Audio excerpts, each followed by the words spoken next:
Hello and welcome back to Two Crows Podcast. I'm your host, Tyler Holmes, and you've entered the strange and unusual. People loved the Cryptid podcast episode, and it was requested to do South Dakota, the Mini Washitu, to be specific. The legend of the Dakota Nation tells the story of the Mini Washitu, a Missouri River monster of terrifying appearance and effect. Author Melvin Randolph Gilmore, the one-time curator of the North Dakota State Historical Society, wrote about the Mini Washitu back in 1921.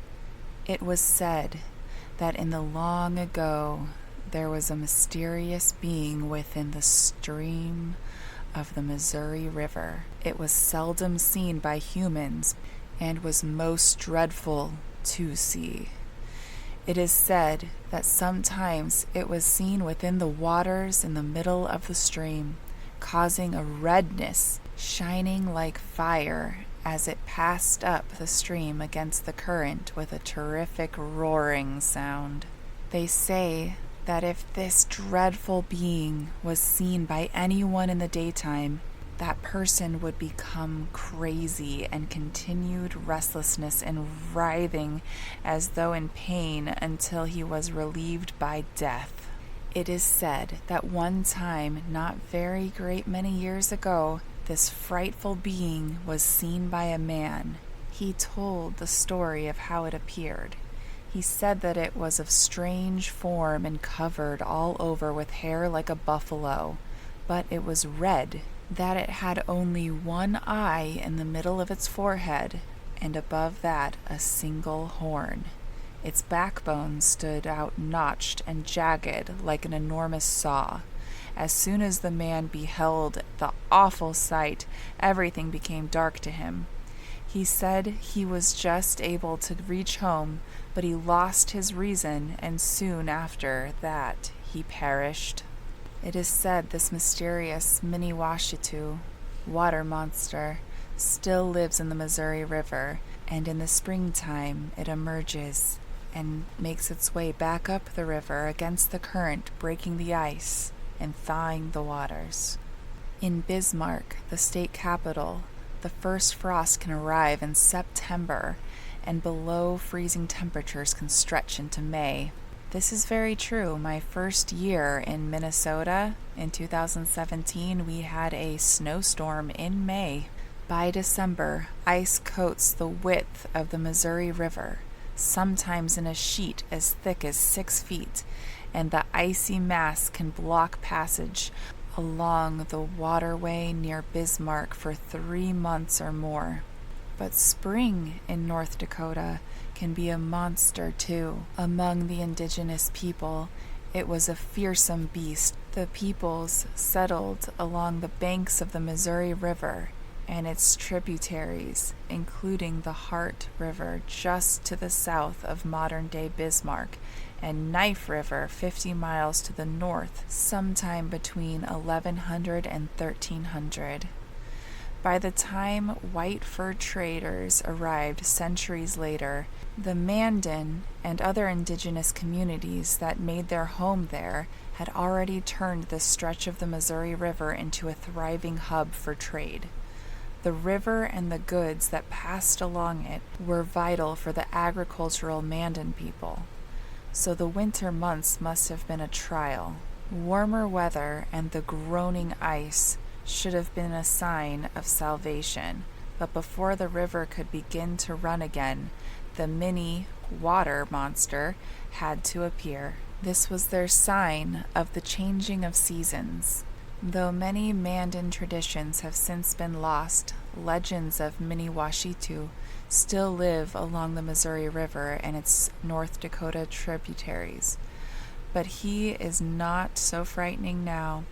A recent description by KXN News, Western North Dakota's CBS affiliate, insists that the bipedal buffalo is a pescatarian subsisting on plants, fish, and grass, And though cryptid aficionados have likened the creature to a cross between West Virginia's aggressive saber-toothed sheep squash and the Southwest blood-sucking chupacabra, most modern renderings of Mini-Washitu show it as an amiable, cycloptic unicorn.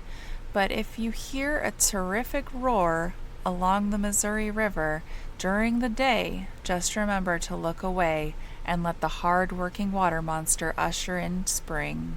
And if you go to the Theodore Roosevelt National Park, on their website it says, "Be sure to practice the buddy system and take a friend with you because the Mini-Washitu may be lying in wait." The Mini-Washitu is a frightening water monster said to live in the Missouri River in North Dakota, in and around Theodore Roosevelt National Park. The creature resembles a bison, but with some serpentine, aquatic features. As the legend goes, the creature is almost never seen out of the water, but it is bipedal, so be prepared to run if it leaves the river and approaches you. As the legend goes, if a human looked upon the Mini-Washitu in the daylight, they would go insane, and shortly afterwards they'll die. Though we may never look at the Theodore Roosevelt National Park the same way again after learning about the mythical beast, our artists were so intrigued by the stories of the creature that they created an original poster design of the Mini-Washitu available as a poster, print, canvas, metal sign, mini canvas, note cards, postcards, and rendering would make for an excellent souvenir. Always a little push for a sale in there, isn't there? I wonder if the Mini-Washitu likes his portrait on these posters and postcards. Are we allowed to look at those during the day? It's funny that I can't find a lot of accounts about this thing. I can only find the one by that guy, but you would think there would be a lot more accounts, but I guess they all died. So if any of the people who wrote into me, which was multiple about this thing, which apparently is seen in North and South Dakota, if you've seen him, let me know and I will add your story in there. So another state that I had highly requested was Nebraska. Shockingly, another water monster, but this one's from a lake. I'm gonna butcher this name so bad. Nebraska's lake monster, Giganticus Brutervius? I'm gonna call him GB. Now this one, I'm getting information from history.nebraska.gov, so that's pretty fun. Swimmers in Nebraska ponds, lakes, and waterways face typical summer hazards such as sunburns, snapping turtles, and thunderstorms. But at least they don't have to worry about monsters. Or do they? Lake Walgreen, a 50-acre lake located in Sheridan County near Hay Springs, has a storied history of harboring Nebraska's best-known lake monster. The Lake Walgreen monster has been variously described as a large catfish, a large mud puppy, and even as a giant horned alligator-like beast that devours livestock and waterfowl. Maybe there's multiple monsters, guys. Its size has varied, story to story, from the size of a yearling deer to a 2-foot broad and 10 or 12-foot long creature. One report said it spouted water like a whale. The first official reports appeared in Hay Springs News in the 1920s. An article on September 16th, hey, that's the day after my birthday, was headlined, "If it isn't a whale, it's a whaler of an animal."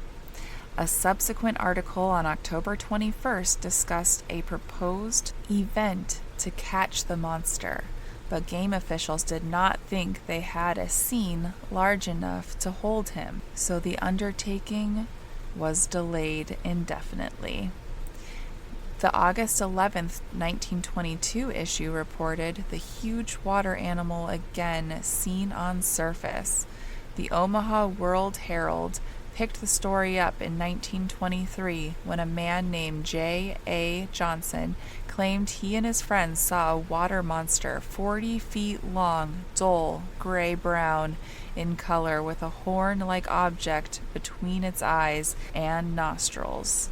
They said it looked similar to an alligator but was bigger and heavier than an alligator. When the creature noticed them, it emitted a dreadful roar, thrashed its tail about, and then drove underwater. Following the World Herald's coverage, the story was picked up by several other newspapers, including the London Times. By far the most vivid picture of the action and features of medieval monster, which for 3 years has been terrifying the natives of the vicinity of Alkali Lake, near the small town of Hay Springs, Nebraska, USA, was received by our Omaha, Nebraska correspondent today. That was written in the folklore pamphlet. In Marie Sandoz's 1935 biography of her father, Old Jules, it is said Alkali Lake, near Hay Springs, where the early sky pilot dipped their converts, was inhabited by a sea monster, with a head like an oil barrel, shiny black in the moonlight. Some thought it a survival of the coal age, but John Burroughs and other fundamentalists of the flats knew better. The same devil that scattered the fossil bones over the earth to confound those of little faith could plant a sea monster among the sinners. Real estate must be moving slow in the flats, Jules laughed. When Andy came in, he asked if he had seen anything of the monster. The little grub-line rider took the Jew's harp from between his leathery lips. No, can't say I has, but I seen lots of the stuff from fellas as sees I'm drinks. I think I've met that guy at a bar down in Nebraska before. The legend continued to grow even after the purported eyewitness accounts dwindled. In July 1938, the Federal Writers Project in Nebraska published a version of the monster's story in number 13 of the monthly Tall Tales publication. Since long before the time of Old Jules, a monster sea serpent has inhabited Alkali, Walgren, Lake, a few miles southeast of Hay Springs.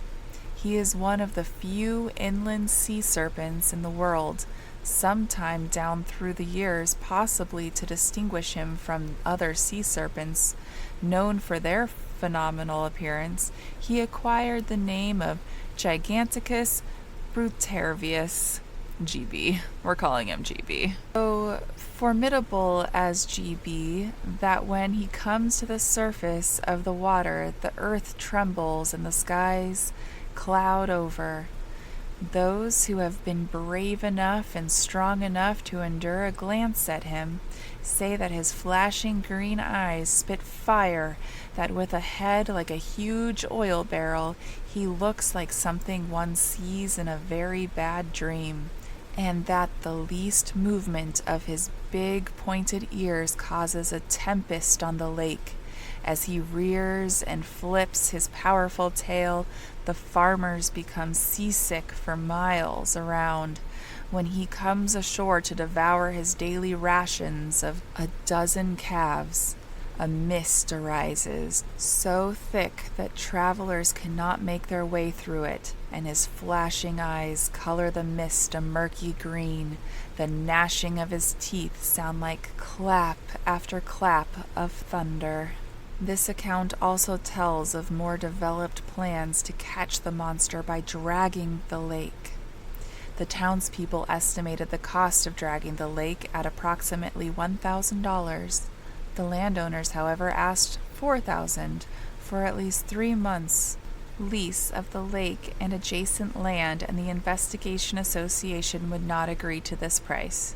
With this important level of mystery remaining, the legend was retold to cover story of the January 1962 issue of Outdoor Nebraska, as Nebraskaland magazine was then known. The article gave the monster supernatural powers as well as a terrifying physical presence. One of his abilities was to influence the water. Naturally, his victims were not Nebraskans, but Eastern innocents. One group of Eastern innocents was traveling south out of Hay Springs when, without any cause, the clear sky clouded over and the heavens rumbled. Before the travelers knew it, they were surrounded by a mist so thick they couldn't see where they were going. They decided the best thing to do would be to get back to Hay Springs. But the mist began to get green, and the earth was rolling beneath them, and their car was bouncing along at a terrible speed. When they finally escaped the horrible shroud, the dudes discovered that they had been bounced all the way to Valentine, yet of course this might have been exaggerated. They probably got to Gordon. This article tried to explain why sightings of Giganticus had dwindled since the 1920s. Then, an especially intelligent native came up with the idea, if they just ignored Gigantus, maybe he would go away. Hayspringers followed this plan, and no matter what trick the monster tried, it didn't attract any attention.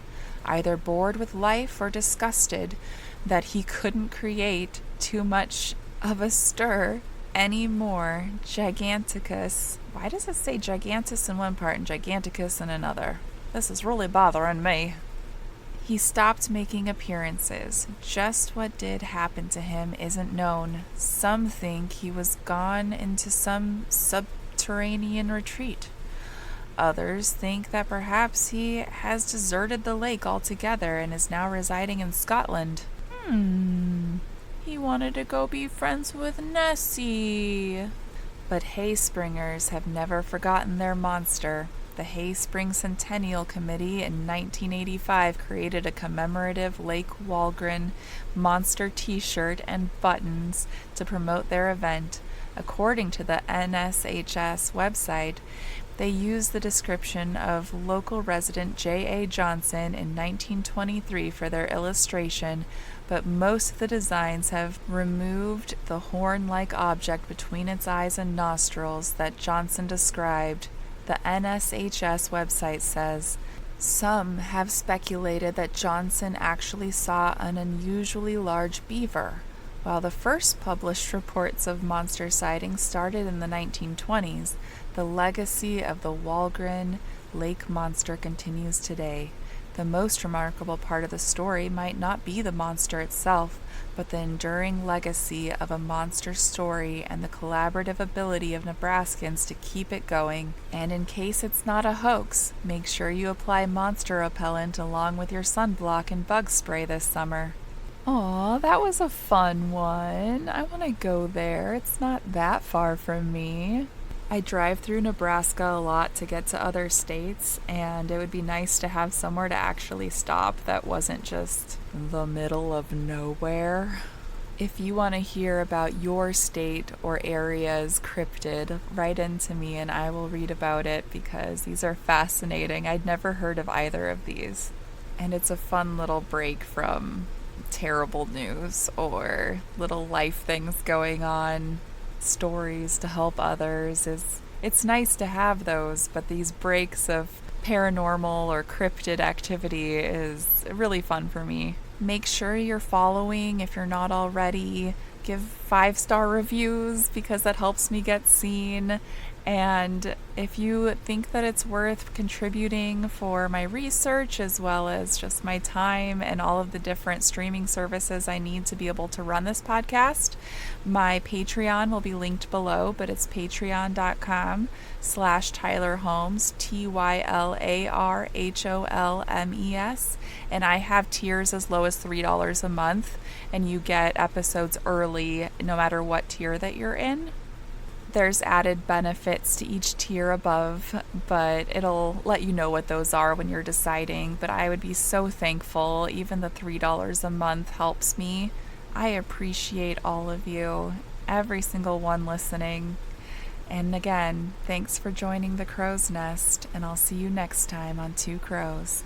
Crow out.